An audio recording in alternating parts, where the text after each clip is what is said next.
Olá, se você ama a Palavra de Deus, está no lugar certo. Eu sou o pastor Ednei Farnella e te dou as boas-vindas a este canal que também pode ser seu. Basta apenas que você se inscreva e ative as notificações. Continuamos a conversar sobre a revista da CPAD, Lições Bíblicas de Jovens, Vigilância, Justiça e o Culto a Deus, o estudo dos profetas menores. E hoje, lição de número 2, Oséias, o casamento como um reflexo da comunhão com Deus. Tópico 1, a vida de Oséias. Tópico 2, o contexto histórico. Tópico 3, o casamento como reflexo da comunhão com Deus. Não sai daí porque hoje vamos estudar um profeta interessantíssimo, profeta Oséias, que tem muito a nos ensinar por meio da sua vida, do seu testemunho e dos seus escritos. E aí, tudo bem com você? É bom saber que você retornou para a lição de número 2. Hoje vamos realmente tratar de um assunto muito especial. Vamos tratar de um profeta, um homem de Deus que profetizou, que pregou, que trouxe a mensagem de Deus por meio da sua própria vida. Mas antes de mais nada, quero fazer aquele convite todo especial. Se você ainda não é inscrito no canal, se inscreve e ative as notificações. Se você conhece alguém que poderia ser abençoado pelo conteúdo que nós disponibilizamos aqui em nosso canal, manda esse link para alguém. Quero te fazer mais um pedido. Nós estamos disponibilizando também para você uma playlist com mensagens e pregações para que você possa ser edificado com a palavra de Deus. Então, vai lá, assiste essas mensagens. Eu tenho certeza que Deus tem muito a falar ao teu coração. Vamos estudar? O texto do dia está em Oséias, capítulo de número 2, versículo de número 2, que diz assim: Contendei com vossa mãe, contendei, porque ela não é minha mulher, e eu não sou seu marido. A síntese da lição de hoje é: Oséias recebeu a missão de profetizar para Israel, um povo ingrato e obstinado. Na consecução deste propósito, vivenciou um drama particular ao ser traído por sua mulher. O texto bíblico da lição de hoje está em Oséias, capítulo de número 2, versículos 1 e 2, e do 14 até o 17. Versículo 1 do capítulo 2 diz assim: Dizei a vossos irmãos, Ami, e a vossas irmãs, Ruama, contendei com vossa mãe, contendei, porque ela não é minha mulher, e eu não sou o seu marido.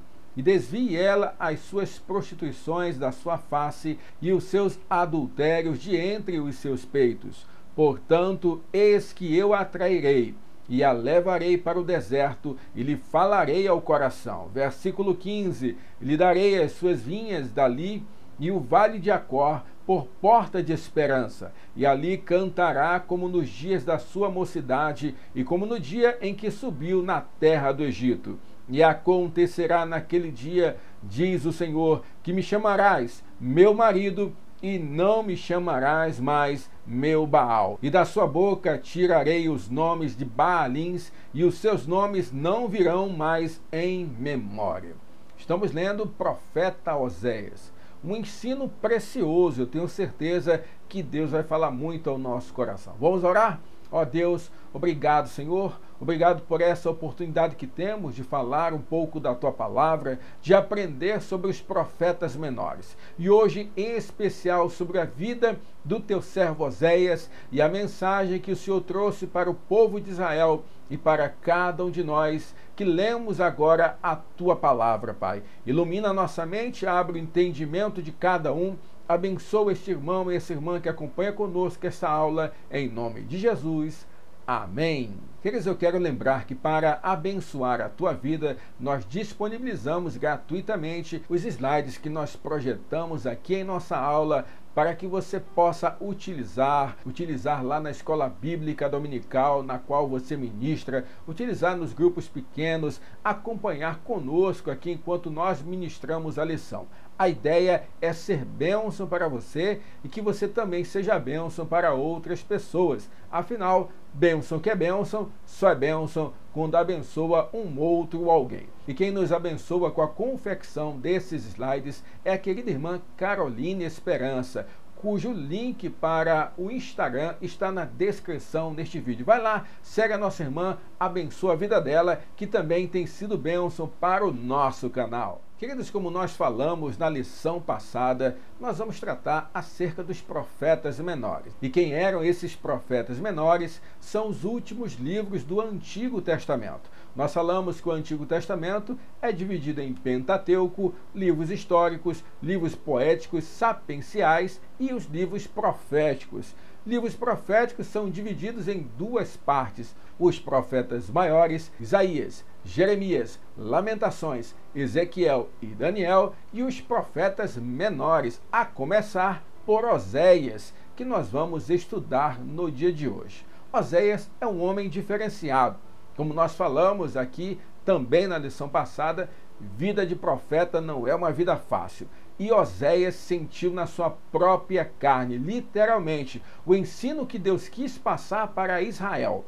O ensino que Deus quis passar para cada um de nós, Oséias vivenciou em sua própria casa, em sua própria família. Assim como Isaías, seus filhos serviram de sinal para a sua geração. Como também um profeta maior, Jeremias, que falou do casamento, falou da família. Outro também que, quando nós lemos o profeta Oséias, nós nos lembramos é de Ezequiel, que também vivenciou muita coisa de sua mensagem em sua própria vida. Então, na verdade, quando nós lemos os 14 capítulos do profeta Oséias, nós vamos com certeza lembrar e associar aos profetas maiores Isaías, Jeremias e Ezequiel. No entanto, a voz profética de Oséias é uma voz que veio declarar, é uma voz que veio inaugurar a mensagem de uma nova aliança, a mensagem da aliança baseada no amor de Deus. O tema central, portanto, do livro do profeta Oséias é o amor de Deus e a prostituição do povo de Israel. Está aí na sua tela a ilustração que nós trouxemos na aula anterior, na lição passada, em que nós demonstramos, portanto, que havia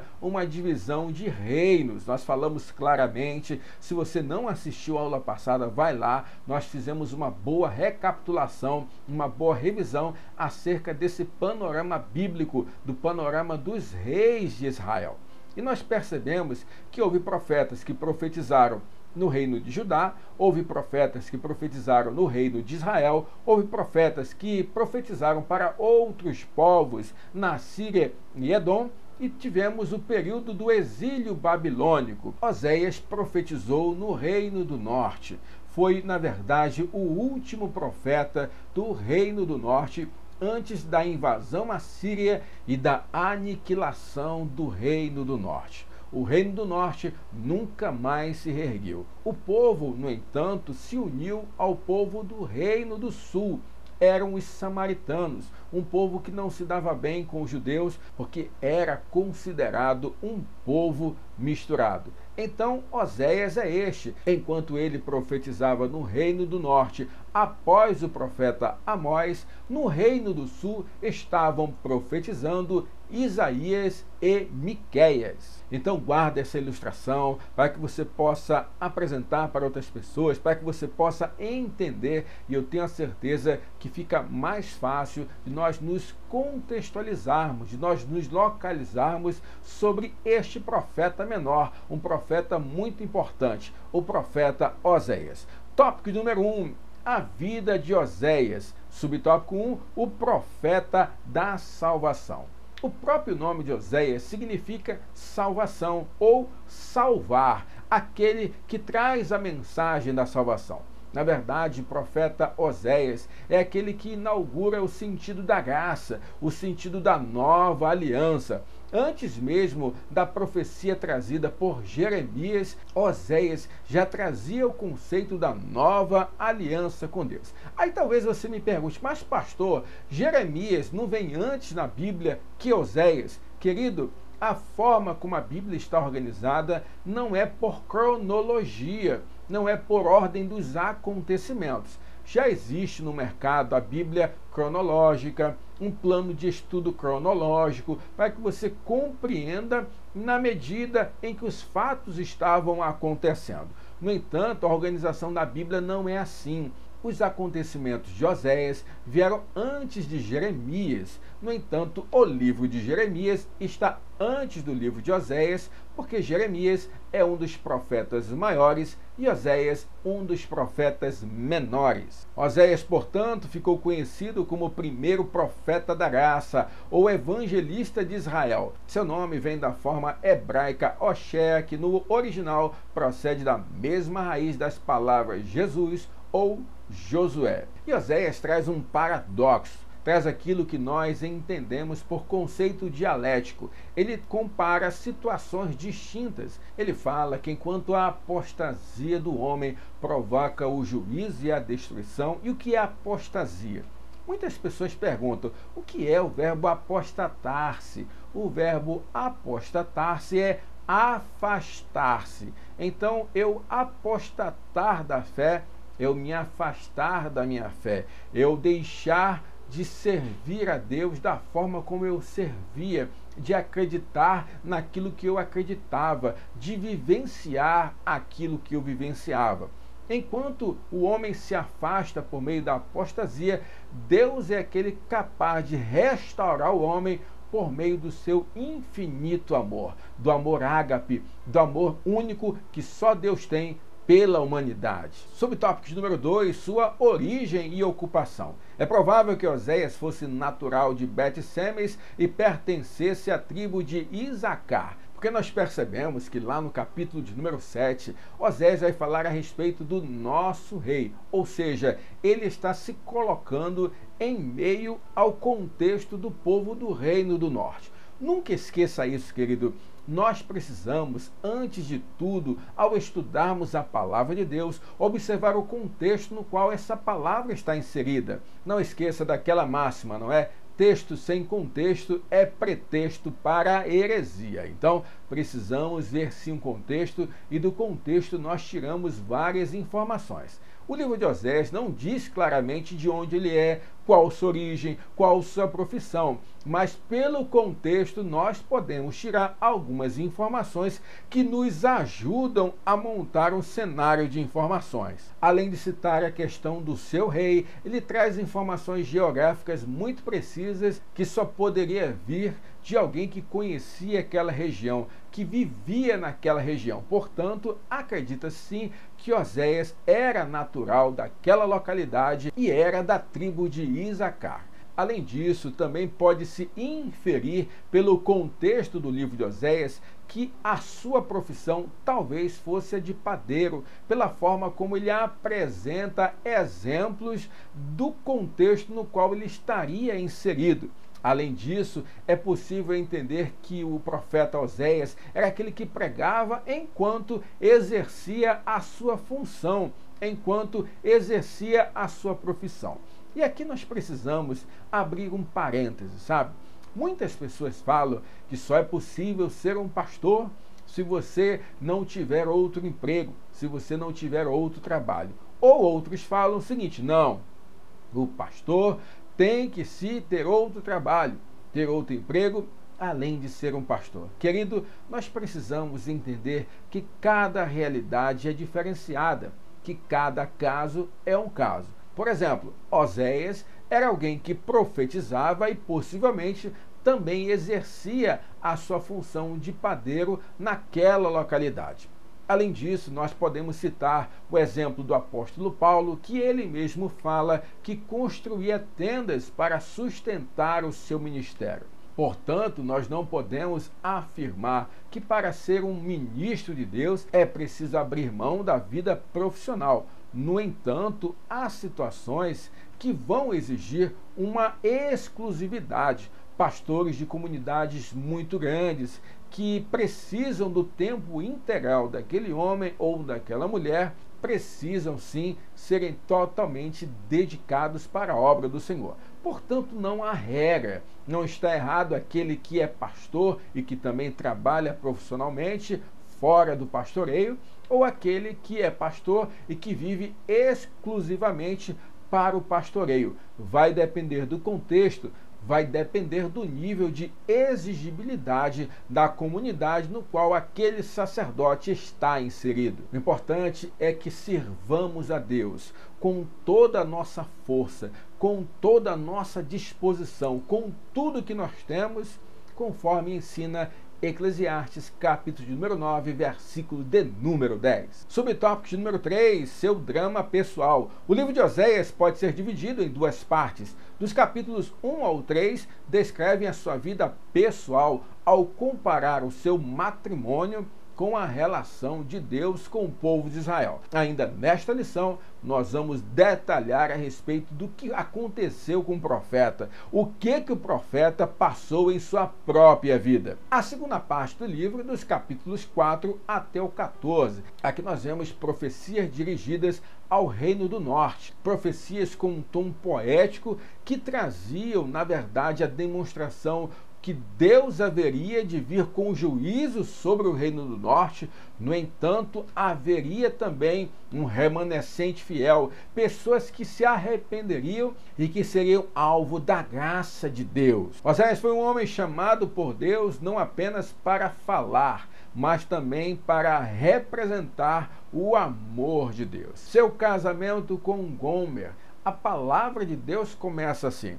No capítulo 1, versículo 1, diz sobre Oséias o contexto em que ele estava profetizando, que fala que ele estava profetizando no reinado de Jeroboão II. No entanto, logo em seguida, já diz que aquele homem de Deus foi comissionado por Deus a casar-se com uma mulher que posteriormente o trairia, adulteraria. E aqui eu preciso chamar a atenção de alguns irmãos. Quando nós pegamos o contexto da língua original em que foi escrito o livro do profeta Oséias, não dá para dizer que Gomer era uma mulher já envolvida com prostituição, com promiscuidade, antes de Oséias casar-se com ela, ou se Oséias casou-se com ela e só após ela veio ser inserida nesse contexto de promiscuidade. Lembra do conceito de prostituição que nós falamos quando estudamos a respeito da primeira carta de Paulo aos Coríntios, que tem um sentido mais amplo, mais abrangente, tem a ver com imoralidade sexual. A maioria dos autores estudiosos vão defender a tese de que Gomer não era uma mulher promíscua antes de casar-se com Oséias. No entanto, quando Deus pede para que o profeta case com Gomer, ele já avisa que aquela mulher iria cair em prostituição, iria cair em promiscuidade. Mas assim mesmo o profeta Oséias foi obediente, casou-se com aquela mulher e serviu na sua própria vida como uma mensagem para Israel do que significava o amor de Deus. Porque a palavra fala que Gomer, a esposa de Oséias, afastou-se de Oséias. Ela sucumbiu à imoralidade sexual, chegando ao ponto de Oséias precisar resgatá-la. No momento em que Oséias resgata a sua esposa, que o havia traído, que o havia abandonado, ele simbolizava o relacionamento de Israel para com Deus. Deus resgatou Israel. Deus fez uma aliança com Israel no Monte Sinai, mas Israel deixou-se render pela idolatria, abandonou o Senhor e preferiu outros deuses, prostituiu-se com uma adoração falsa, uma adoração feita a deuses falsos, a Baal, aos Baalins. A mensagem profética de Oséias começou a partir de sua vida pessoal. Duas lições são extraídas dessa experiência. Às vezes, o sofrimento torna-se um caminho para o crescimento. Segunda coisa que nós aprendemos é que os servos do Senhor podem enfrentar tragédias pessoais. No entanto, jamais devem abandonar a fé em Deus. Vida de profeta não é fácil.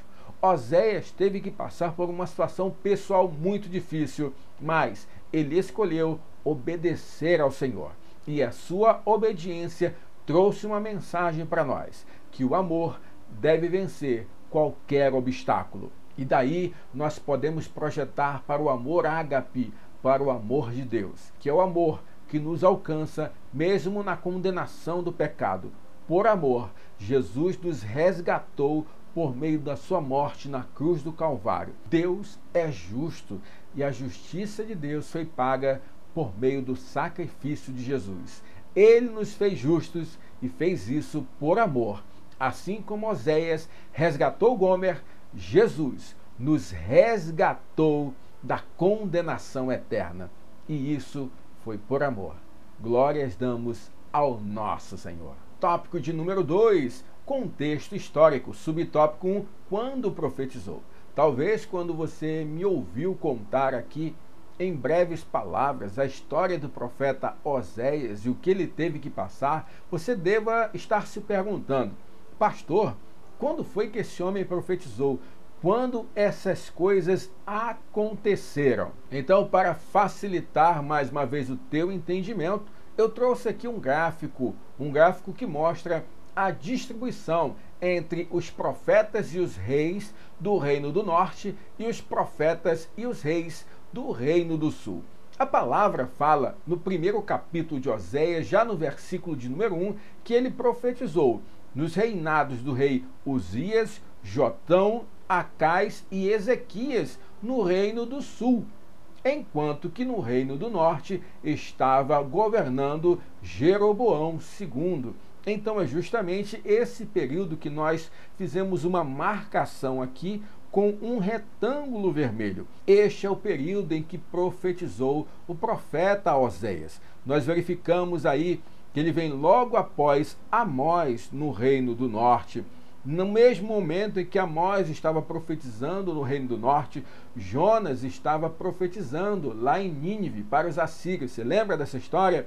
No outro lado, no Reino do Sul, na coluna aqui amarela, contemporâneo de Oséias, nós temos Isaías e Miqueias, que profetizaram no Reino do Sul.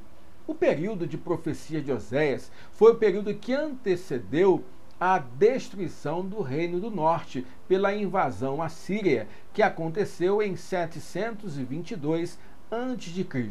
Então, nós podemos afirmar que Oséias foi o último profeta antes do juízo de Deus sobre o Reino do Norte. Um período marcado por traições, um período marcado por instabilidade social, econômica, religiosa e de poder. Nesse período, após o reinado de Jeroboão II, nós vimos que 5 reis se subsequenciaram no poder. Desses, 4 reis foram assassinados, ou seja, havia uma instabilidade política, a maldade, a cobiça do homem havia chegado a níveis jamais vistos. Além disso, o povo de Deus, o povo de Israel, o povo que se originou lá no reino unificado de Saul, Davi, Salomão, que após Salomão foi dividido em Reino do Norte e Reino do Sul, um povo que viu as maravilhas, que viu o sustento, que viu Deus os criar a partir do nada. Lá em Gênesis capítulo de número 12, com a promessa feita a Abraão, os tornou um povo grande, um povo com posses, um povo com propriedades, um povo com terras, um povo que realmente se estabeleceu como Estado. Mas, nesse contexto que eles vivem agora, eles também estavam totalmente entregues à idolatria. Tanto é que nós observamos já no ministério do profeta Elias. Isso nós vemos aqui mais em cima, ó. Suba um pouquinho os olhos, aí na coluna que está do Reino do Norte, na coluna azul, nós temos Elias, Eliseu, Amós, Jonas e Oséias. Nós percebemos que Elias, ainda no reinado de Acabe, quais foram os profetas que ele desafiou? Ele desafiou os profetas de Baal. Mas sabe por que ele fez isso? Perceba a narrativa. Como surge Elias na história? A palavra de Deus diz que surge Elias, o tisbita, vai à presença do rei e diz que não vai mais chover, a não ser pela palavra que vai sair da sua boca. Sabe o que Elias está fazendo? Naquele momento, ele está desmoralizando. Deus está usando Elias para destruir a reputação de Baal, porque Baal e os Baalins que eram os deuses, as divindades daquela localidade, eles também eram os deuses da prosperidade, os deuses da agricultura. E quando nós falamos em uma economia baseada em agricultura, algo fundamental é água, é irrigação, é chuva. Por isso que Elias chega e diz: não chove mais. Vocês podem pedir o quanto quiserem para Baal, porque o Deus que governa tudo não é Baal, e sim o Senhor Deus Todo-Poderoso, que forjou o povo a partir do nada e de quem o povo havia se afastado. Então nós percebemos que lá atrás, com Elias, já havia o problema da idolatria a Baal e aos Baalins. E os reis que se subsequenciaram após Acabe também não fizeram a vontade de Deus. Oséias está então em um contexto de total instabilidade, um contexto de pecado, um contexto de idolatria, um contexto em que as pessoas estavam dando crédito a outros deuses, a outras divindades, por tudo aquilo que estava ocorrendo na vida deles. Subtópico de número 2, prosperidade e paganismo. Nós observamos que o apogeu do reino de Israel chegou com a vida de Salomão. Salomão, ainda no reino unificado, ele conquistou muitas terras, muita riqueza e muito poder. A Bíblia fala que não havia homem tão sábio e poderoso quanto Salomão na terra. Então, nós vivenciamos um povo que saiu da escravidão e agora para a prosperidade. O povo de Israel, o povo do Reino do Norte, ainda estava se beneficiando por conta das questões das rotas comerciais e das caravanas que ali passavam e tinham que pagar tributos ao Reino do Norte. Portanto, era um tempo de prosperidade. Era um tempo de abundância. No entanto, não era um tempo de espiritualidade, porque em vez de aquele povo adorar ao Senhor e agradecer por tudo que Deus havia feito, nós percebemos que o povo estava imerso na idolatria a Baal e aos Baalins. Eles estavam dizendo que toda aquela prosperidade, toda aquela abundância na agricultura vinha da parte de Baal, vinha da parte dos Baalins. Imagine-se só, queridos, nos coloquemos agora na posição de Deus. Sei que isso não é possível, mas imagine a situação. Deus forja um povo a partir do nada, faz desse povo um estado próspero, e nesse momento o povo vira as costas ao seu Deus e dá a glória para Baal. E se tem uma coisa que Deus não admite, é dividir a sua glória com ninguém. Por isso Oséias traz uma mensagem de necessidade de arrependimento e de um juízo iminente sobre o Reino do Norte. Algo que acontece em 722 a.C.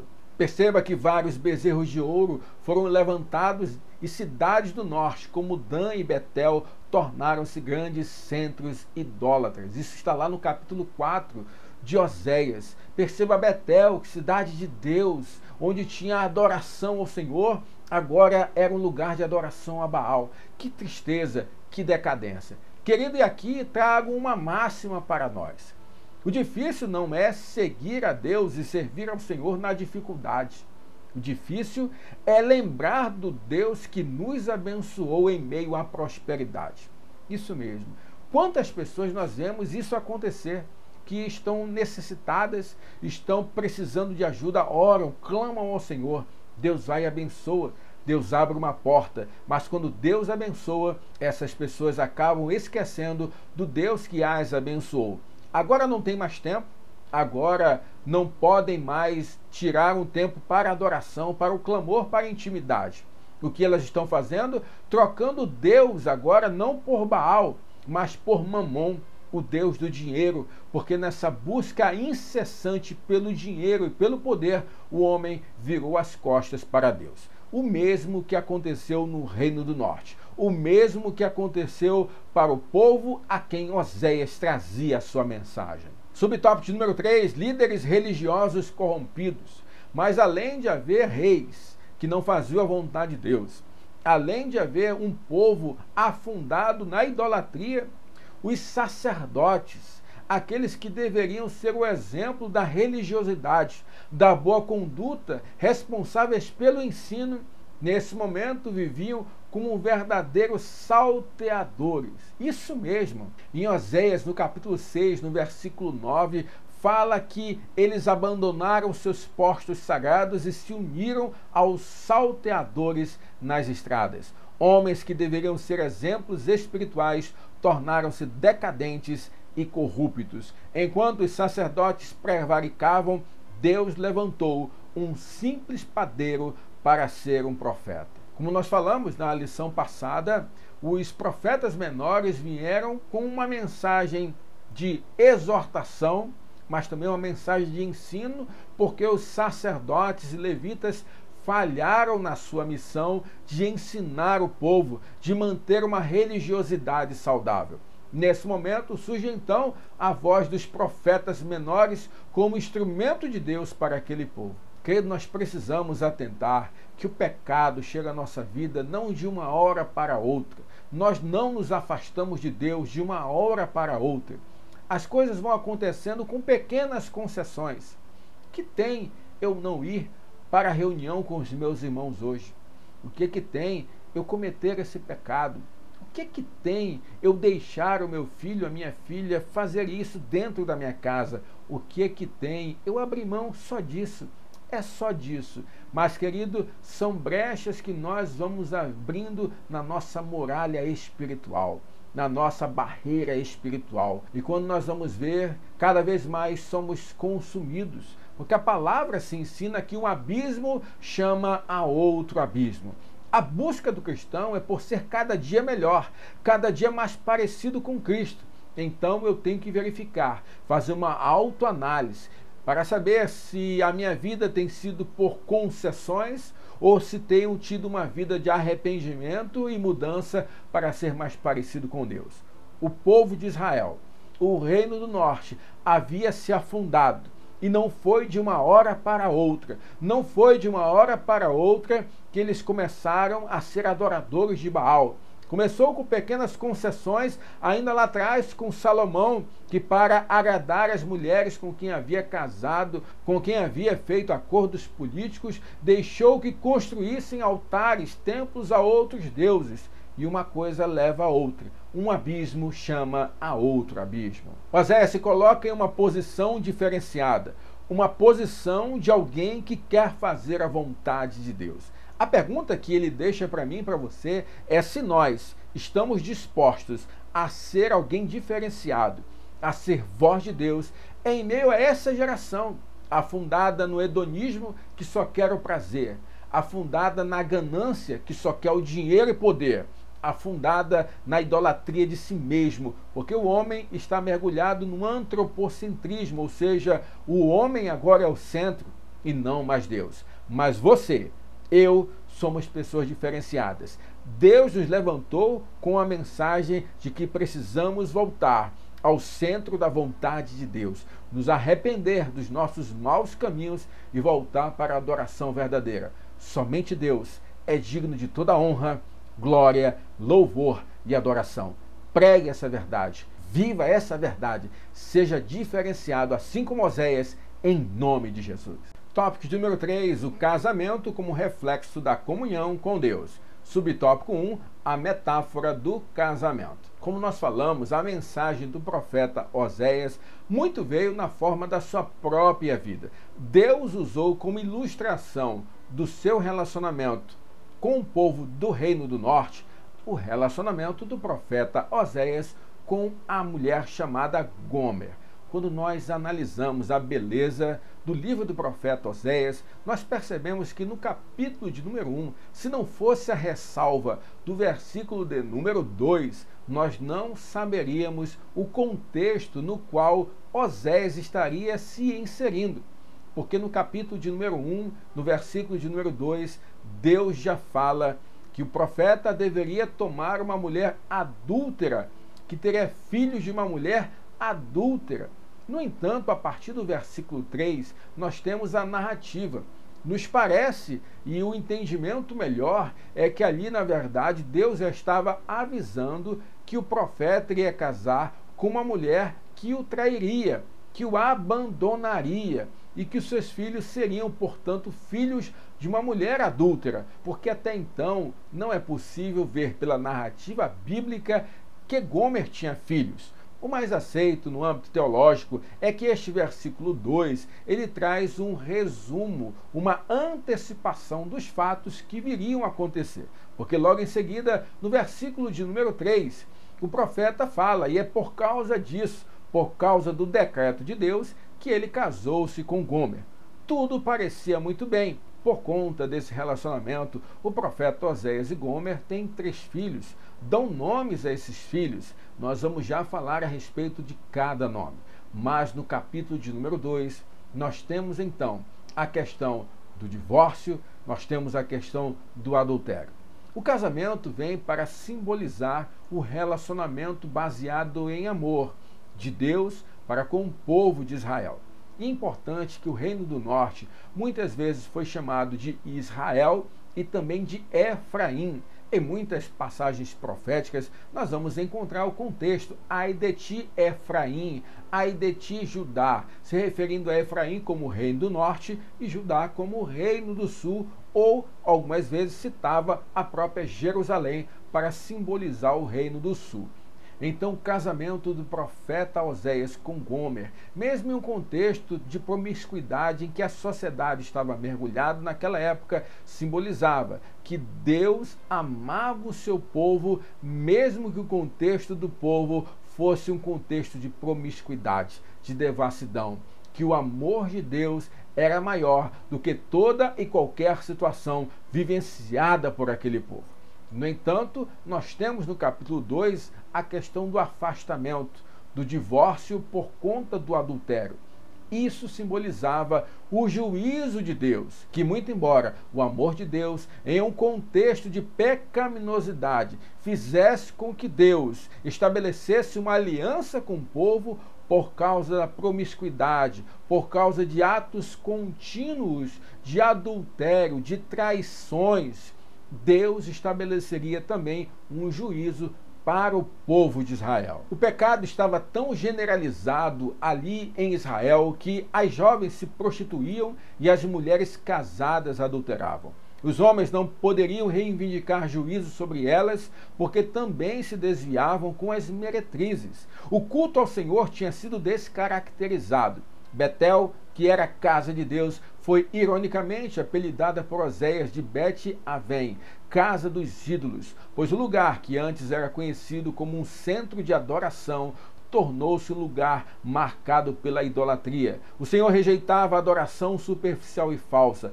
O juízo se aproximava. A nação que antes era esposa foi comparada à figura de uma meretriz. Tudo isso, narrativa do profeta Oséias, um contexto de esvaziamento espiritual, um contexto de muita tristeza por conta da situação em que o povo estava vivendo diante de Deus. Algo que não é diferente dos nossos dias. Eu pergunto a você, como estão os valores da nossa sociedade? O que as pessoas têm mais valorizado em nossos dias? O que as pessoas têm lutado em nossos dias? Será que as pessoas têm lembrado de Deus, mesmo em uma situação tão óbvia de juízo como a qual nós estamos vivenciando nos nossos dias? Esse afastamento social, essa pandemia veio mostrar que nós estamos sob juízo de Deus e mesmo assim o povo está cada vez mais mergulhado nas falsas crenças, no hedonismo, na devassidão, na imoralidade sexual e na ausência de valores familiares. Que Deus tenha misericórdia da nossa nação, que Deus tenha misericórdia deste mundo e que homens e mulheres como eu e você possam se levantar com a mensagem verdadeira de que o Senhor continua governando a terra, que em breve há de voltar para julgar grandes e pequenos e ninguém escapará de estar diante do Senhor Deus Todo-Poderoso. Sobre o tópico de número 2, uma mensagem ilustrada. Nós percebemos que os filhos de Oséias com Gomer também trouxeram uma mensagem muito específica. Perceba que os nomes naquela época simbolizavam muita coisa.